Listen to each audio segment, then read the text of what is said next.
by H.A. Ray.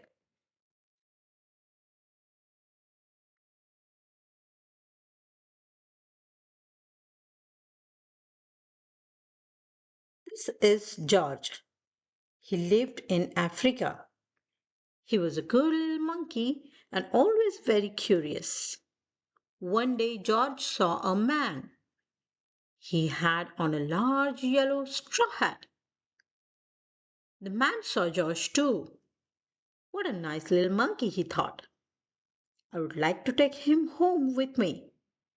He put his hat on the ground, and, of course, George was curious. He came down from the tree to look at the large yellow hat. The hat had been on man's head. George thought it would be nice to have it on his own head. He picked it up and put it on.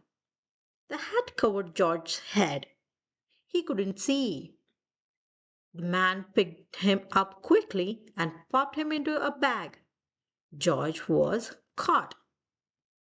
The man with the big yellow hat put George into a little boat, and a sailor rowed them both across the water to a big ship.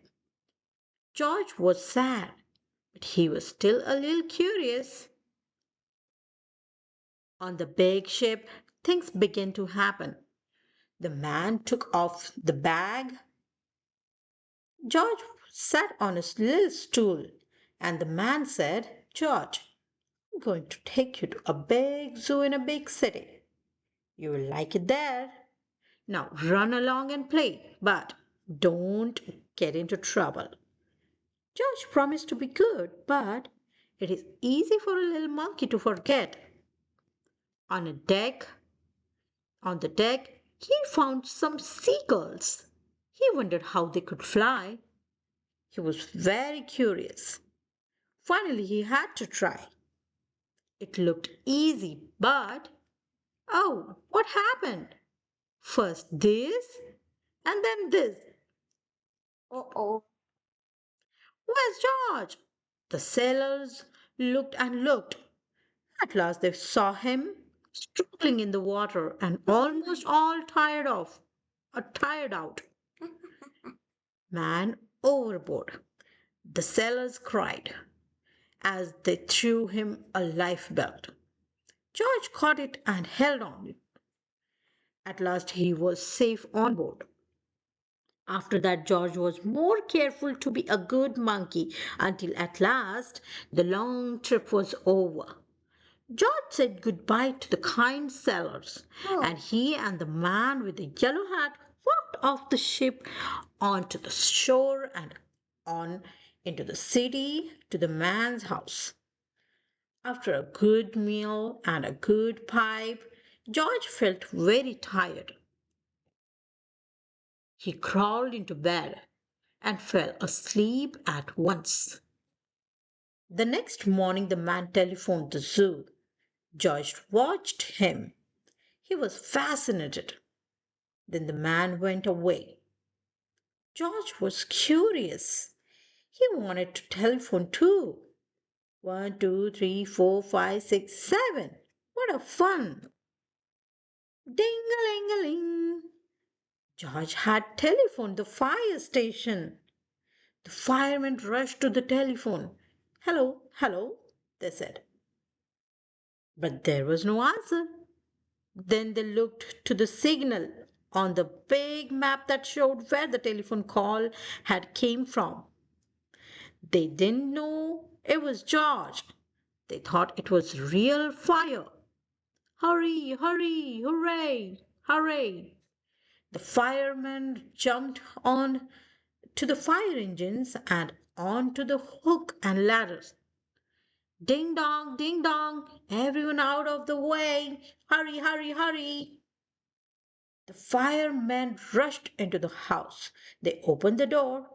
No fire, only a naughty little monkey. Oh, catch him, they cried. George tried to run away. He almost did, but he got caught in the telephone wire and A thin fireman caught one arm and a fat fireman caught the other. You fooled the fire department, they said. We will have to shut you up where you can't do any more harm. They took him away and shut him in a prison. George wanted to get out. He climbed up the window to try the bars. Then just the watchman came in. He got on the wooden bed to catch George, but he was too big and heavy. The bed tipped up. The watchman fell over, and quickly as lightning, George ran out through the open door. He hurried through the building and on onto the roof, and then he was lucky to be a monkey. Out he walked on the telephone wires, quickly and quickly over the guard's head. George walked away. He was free. Down the street outside the prison wall stood a balloon man. A little girl bought a balloon for her brother. George watched. He was curious again. He felt he must have a bright red balloon. He reached over and tried to help himself, but instead of one balloon, the whole bunch broke loose. In an instant, the wind whisked them all away, and with them went George, holding tight with both hands. Up he sailed, higher and higher. The houses looked like toy houses, and the people like dolls. George was frightened. He held on very tight.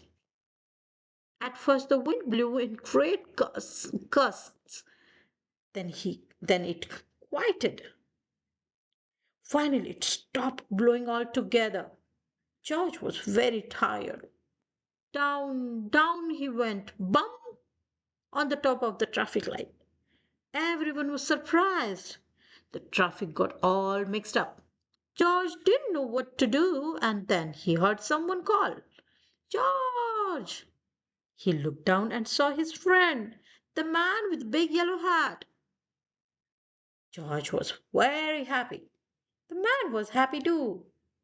George slid down the post, and the man with the big yellow hat put him under his arm.